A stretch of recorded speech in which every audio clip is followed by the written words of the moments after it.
നമ്മൾ രാവിലെ എഴുന്നേറ്റാൽ ഉടൻ ചെയ്യേണ്ട പല വിഷയങ്ങളിൽ മുഖ്യമായ ഒരു വിഷയമാണ് കുളി എന്ന് പറഞ്ഞാലല്ലേ. അപ്പോൾ നിങ്ങൾ ഓർക്കും ഈ കുളിക്കുന്നതിനെ പറ്റിയെല്ലാം വീഡിയോ ഇടുമോ എന്ന്.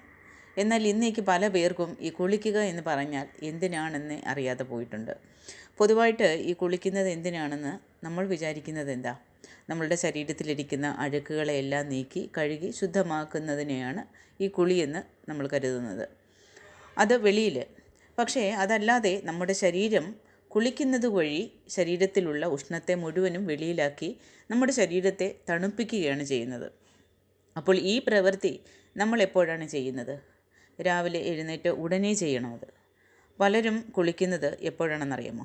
ഈ രാവിലെ എഴുന്നേറ്റ് ഉടനെ പല്ല് തേച്ച് മുഖം മാത്രം കഴുകി കാലും കയ്യും എല്ലാം കഴുകി, സ്ത്രീകളാണെങ്കിൽ അടുക്കള ജോലിയെല്ലാം കഴിഞ്ഞ് കുട്ടികളെയൊക്കെ സ്കൂളിൽ വിട്ട് ഭർത്താവൊക്കെ ജോലിക്ക് പോയതിന് ശേഷം ചെറിയ ചെറിയ മറ്റു ജോലികളെല്ലാം തീർത്തിട്ടാണ് രാവിലെ 10 മണി അല്ലെങ്കിൽ 11 മണി അല്ലെങ്കിൽ വൈകുന്നേരം കുളിക്കുന്നവരുമുണ്ട്. അപ്പോൾ ആ സമയത്താണ് കുളിക്കുന്നത്. ഒരു പക്ഷേ ഈ രാവിലെ ഞങ്ങൾക്ക് കുളിക്കുന്ന ശീലമുണ്ട് എന്ന് പറയുന്നവർ അതെങ്ങനെയുള്ള കുളിയായിരിക്കുമെന്ന് ചോദിച്ചാൽ കഴുത്ത് വരെ കുളിക്കുന്നതായിരിക്കും. ഈ കഴുത്ത് വരെ വെള്ളം ഒഴിച്ചിട്ട് മുഖത്ത് സോപ്പ് തേച്ച് കഴുകിയാൽ അതിൻ്റെ പേര് കുളി. ആഴ്ചയിൽ ഒരു ദിവസം അല്ലെങ്കിൽ ഈ വെള്ളിയാഴ്ച ദിവസം അല്ലെങ്കിൽ ചൊവ്വാഴ്ച ദിവസം, അതുമല്ലെങ്കിൽ ഈ ഞായറാഴ്ചയാണ് ഞങ്ങൾ ഫ്രീ ആയിട്ടിരിക്കുന്നത്. അപ്പോൾ അതുകൊണ്ട് അന്നേക്ക് മാത്രം തലയിൽ ഷാമ്പൂ ഒക്കെ ഉപയോഗിച്ച് കുളിക്കും എന്ന് പറയുന്നവരുമുണ്ട്. അപ്പോൾ അങ്ങനെ പറയുമ്പോൾ കാര്യങ്ങൾ എത്ര ഈസി അല്ലേ. ദിവസവും കുളിച്ചാൽ ജലദോഷം പിടിക്കും, എനിക്ക് ദിവസവും തല കുളിച്ചാൽ തുമ്മൽ വരും, ചുമ വരും. ഓരോ കാരണങ്ങളെ നമ്മൾ തന്നെ കണ്ടുപിടിച്ച് ആ ധാരണയെ നമ്മൾ മനസ്സിൽ പതിവ് ചെയ്തിരിക്കുകയാണ്. അപ്പോൾ അതുകൊണ്ട് ഈ കുളി എന്ന ഒരു നല്ല വിഷയത്തെ നമ്മൾ ദേഹം കഴുകൽ എന്നാക്കി മാറ്റിയിരിക്കുകയാണ്. ആദ്യം ഒരു വിഷയം നമ്മൾ മനസ്സിലാക്കേണ്ടത്, നമ്മുടെ ശരീരം ഈ രാത്രി മുഴുവൻ ഒരു ജോലിയുമില്ലാതെ ശരീരം ഒരേ നിലയിൽ കിടക്കുകയാണ്. ഉറങ്ങുമ്പോൾ നമ്മുടെ നില എങ്ങനെയാണെന്ന് നമ്മൾ ചിന്തിക്കണം. നിങ്ങൾ ചിന്തിച്ചിട്ടുണ്ടോ? നമ്മുടെ ശരീരത്തിലുള്ള ചൂടോ തണുപ്പോ മുകളിലോ താഴേക്കോ പോകുന്നില്ല, സമമായ ഒരു നിലയിലാവും അത്. രാത്രിയിൽ പുറത്ത് തണുപ്പായിരിക്കും അല്ലേ. അപ്പോൾ നമ്മുടെ ശരീരം എന്ത് ചെയ്യും? ശരീര ഉഷ്ണം എല്ലാം എടുത്ത് വെളിയിൽ വിടാൻ തയ്യാറായിക്കൊണ്ടേയിരിക്കുകയാണ്. ഇപ്പോൾ നിങ്ങൾ കുളിക്കാൻ പോവുകയാണ്. രാവിലെ എഴുന്നേറ്റ് ഉടനെ ആദ്യം ചെയ്യുന്ന ജോലി കുളിക്കുന്നതാണ്. ഈ കുളിക്കാൻ പോകുമ്പോൾ എങ്ങനെ കുളിക്കണമെന്നറിയാമോ? ആദ്യം കാലിലാണ് വെള്ളം ഒഴിക്കേണ്ടത്. ചിലർ പോയ ഉടനെ ഈ കപ്പിൽ വെള്ളമെടുത്ത് അവസരമായിട്ട് തലയിലേക്ക് ഒഴിക്കും. അങ്ങനെ ഒരിക്കലും ഒഴിക്കരുത്. ആദ്യം നമ്മൾ കാലിൽ വെള്ളം ഒഴിച്ച് നനച്ചതിന് ശേഷം കുറച്ചായിട്ട് കഴുത്ത് വരേക്കും വെള്ളം ഒഴിച്ച് നനച്ചിട്ട് തലയിൽ വെള്ളം ഒഴിച്ച് കുളിക്കണം. അപ്പോൾ അത് എന്തുകൊണ്ടാണ് അങ്ങനെയെന്ന് ചോദിച്ചാൽ, എപ്പോഴും നിങ്ങളൊന്ന് ആലോചിച്ച് നോക്ക്. തീ എന്ന് പറയുന്ന ഒരു കാര്യം അതിൻ്റെ ഉഷ്ണം മുകളിലേക്കാണ് പോകുന്നത്. ഈ വിളക്ക് കത്തിക്കുമ്പോൾ നോക്കിക്കോ, ഈ ദീപം മുകളിലേക്കല്ലേ പോകുന്നത്, എരിയുന്നത്. അടുപ്പിലും അങ്ങനെ തന്നെയാണ്. അപ്പോൾ തീക്ക് താഴേക്ക് നോക്കി എരിയാനുള്ള അല്ലെങ്കിൽ താഴേക്ക് പോകുന്ന ഒരു തന്മയില്ല. തീ എപ്പോഴും താഴേക്ക് പോകില്ല, മുകളിലേക്കാണ് പോകുന്നത്. അപ്പോൾ നമ്മുടെ ശരീരത്തിലുള്ള ചൂട് എങ്ങനെയാണ് പോകുന്നത്? ആദ്യം വെള്ളം ഒഴിക്കുന്നു നമ്മൾ. ഉടനെ കാലിലുള്ള ഉഷ്ണമെല്ലാം കുറച്ച് മുകളിലേക്ക് വന്ന് ശരീരത്തിലേക്ക് വരും. ഈ ശരീരത്തിൽ വെള്ളമൊഴിക്കുമ്പോൾ ആ ചൂട് പതിയെ മേലേറി തലവരേക്കും വരും.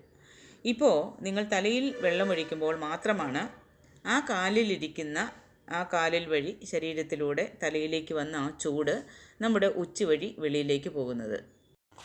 ചില സമയങ്ങളിൽ നിങ്ങൾ ശ്രദ്ധിച്ചിട്ടുണ്ടോ, ഈ തലയിൽ വെള്ളം ഒഴിച്ചിട്ട് തലയ്ക്ക് മേലെ കൈവച്ച് നോക്കിയാൽ ഒരു ചൂട് നമ്മുടെ കയ്യിൽ തട്ടുന്നത് പോലെ തോന്നും. അങ്ങനെ എപ്പോഴെങ്കിലും നിങ്ങൾക്ക് അനുഭവമായിട്ടുണ്ടോ? അതെന്തുകൊണ്ടാണെന്നറിയാമോ? ശരീരത്തിലെ ചൂട് തലയിലൂടെ മാത്രമേ പുറത്തേക്ക് പോവുകയുള്ളൂ. വേറെ വഴി ഒന്നുമില്ല അങ്ങനെ ചൂട് പോകാൻ. ശരീരത്തിലെ ചൂട് തലവഴിയാണ് വെളിയിലേക്ക് പോകുന്നത്. അപ്പോൾ ആ തലയിൽ വെള്ളം ഒഴിച്ചില്ലെങ്കിൽ എന്താകും അവസ്ഥ? നമ്മുടെ കാൽ വഴി ഈ ശരീരത്തിലൂടെ വന്ന ഈ ഉഷ്ണമെല്ലാം തലയിൽ ചേർന്ന് ഒരു സമ്മർദ്ദത്തെ ഉണ്ടാക്കി നമ്മൾക്കൊരു ഉന്മേഷവുമില്ലാത്ത ഒരവസ്ഥ ഉണ്ടാക്കും. അപ്പോൾ അത് മാത്രമല്ല, ഈ തലവേദന, മൈഗ്രെയിൻ, സൈനസ് വരാനുള്ള എല്ലാത്തിനുമുള്ള മൂല കാരണമായിട്ടിരിക്കുന്നത് നമ്മൾ ശരീരം മാത്രമേ കുളിക്കുന്നുള്ളൂ, തല കുളിക്കുന്നില്ല. അപ്പോൾ ഈ ശരീരം മൊത്തത്തിൽ കുളിക്കുക അല്ലെങ്കിൽ തലവഴി കുളിക്കാത്തത് കൊണ്ടാണ് പലർക്കും ഈ ഒരു വിഷയം ഉണ്ടാകുന്നത്. അപ്പോൾ ചിലരപ്പോൾ എന്താണെന്ന് ചോദിച്ചാൽ കുട്ടികളോട് പറഞ്ഞു കൊടുക്കുന്നത്, പെട്ടെന്ന് പോയി കഴുത്തിന് താഴെ കുളിച്ചിട്ട് വാ, മതി, ലീവ് കിട്ടുമ്പോൾ സാവകാശത്തിൽ വിശാലമായിട്ട് കുളിക്കാം എന്നൊക്കെ പറഞ്ഞു കൊടുക്കുന്ന മാതാപിതാക്കളുണ്ട്. അപ്പോൾ ഇങ്ങനെ ഒരു തെറ്റായ ശീലത്തെ കുട്ടികളും അത് ആവർത്തിക്കുകയാണ്. പണ്ട് കാലങ്ങളിൽ എങ്ങനെയെന്ന് ചോദിച്ചാൽ ആറുണ്ട്, കുളവുണ്ട്, അവിടെയെല്ലാം വെള്ളം നിറഞ്ഞിരിക്കുന്ന അവസ്ഥയിൽ അതെല്ലാം പ്രയോജനപ്പെടുത്തിക്കൊണ്ടിരുന്നു. അത് എങ്ങനെ പ്രയോജനപ്പെടുത്തണമെന്ന് അവർക്കൊക്കെ അറിയാമായിരുന്നു. പക്ഷേ ഇന്ന് നമ്മൾ പൈപ്പ് തുറന്നാൽ ഉടനെ നമ്മൾക്ക് വെള്ളം വരും. അങ്ങനെ പൈപ്പ് വഴി ഈസി ആയിട്ട് വെള്ളം കിട്ടിയാലും മടി കാരണം ചിലർ കുളിച്ചാൽ അങ്ങനെ വരും, കുളിച്ചാൽ ഇങ്ങനെ വരും എന്നെല്ലാം പറഞ്ഞ് കുളിയെ ഒരു വഴിപാട് പോലെയാക്കി മാറ്റിയിരിക്കുകയാണ്. അപ്പോൾ നമ്മൾ തലമുടിയെ നല്ലവണ്ണം ഉണക്കി വെച്ചില്ലെങ്കിൽ അല്ലെങ്കിൽ ഉണക്കിയില്ലെങ്കിൽ ഈ ജലദോഷം പിടിക്കും. ഈ കുളിച്ച ഉടനെ തലയിൽ ചിലരുണ്ട് അങ്ങനെ അതേ തോർത്ത് ഞാൻ നനഞ്ഞ തോർത്ത് തന്നെ വെച്ച് തലയിൽ കെട്ടിവെക്കും. അതല്ലാതെ കുളിച്ച ഉടനെ തലയിൽ ഉണങ്ങിയ തുണി വെച്ച് കെട്ടി കുറച്ച് കഴിഞ്ഞ് വിടർത്തി മുടിയെ ഉണക്കി കഴിഞ്ഞാൽ മുടി ഉണങ്ങും, ജലദോഷവും പിടിക്കില്ല. ഒരു ദിവസത്തിൻ്റെ തുടക്കമെന്ന് പറയുന്നത് എങ്ങനെയായിരിക്കുമെന്ന് നോക്കിയാൽ വളരെ വളരെ ഉന്മേഷമായിരിക്കും. ദൈവത്തെ വഴിപെടും മുൻപ് ശരീരവും മനസ്സും കുളിർമയായിരിക്കണം. ആ കുളിർമ തരുന്നത് നല്ല ഒരു കുളിയാണ്.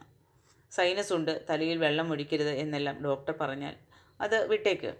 മറ്റുള്ളവർ ആരോഗ്യമായിട്ടിരിക്കുന്നവർ ദിവസവും രാവിലെ എഴുന്നേറ്റ ഉടനെ തലയോടെ കുളിക്കുന്ന ശീലത്തെ ഉണ്ടാക്കിയാൽ നിങ്ങളുടെ ശരീരവും കുളിർമയുള്ളതായിരിക്കും, മനസ്സും സന്തോഷമുള്ളതായിരിക്കും. അപ്പോൾ ദിവസവും തലയോടെ കുളിക്കുന്ന ഒരു ശീലം നമ്മുടെ കുട്ടികൾക്ക് ശീലമാക്കുന്നതിൽ നമ്മൾ അമ്മമാർ ശ്രദ്ധാലുക്കളായിരിക്കണം. പല അസുഖങ്ങളിൽ നിന്നും നമ്മൾക്ക് മാറാനുള്ള ഒരു മരുന്ന് കൂടിയാണ് ദിവസവും കുളിക്കുന്നതെന്ന് പറഞ്ഞാൽ. അത് ശരിയായ രീതിയിൽ അർത്ഥം മനസ്സിലാക്കി കുളിച്ചു കഴിഞ്ഞാൽ ഒരു ദിവസം പോലും നമ്മൾ തല കുളിക്കാതെ ഇരിക്കാൻ തോന്നില്ല. ദിവസവും തല കുളിച്ച് ശീലിച്ചു കഴിഞ്ഞാൽ ഒരു അസുഖങ്ങളും നമ്മളെ ബാധിക്കില്ല. അപ്പോൾ അടുത്ത വീഡിയോയിൽ കാണാം. അതുവരയ്ക്കും നന്ദി, നമസ്കാരം.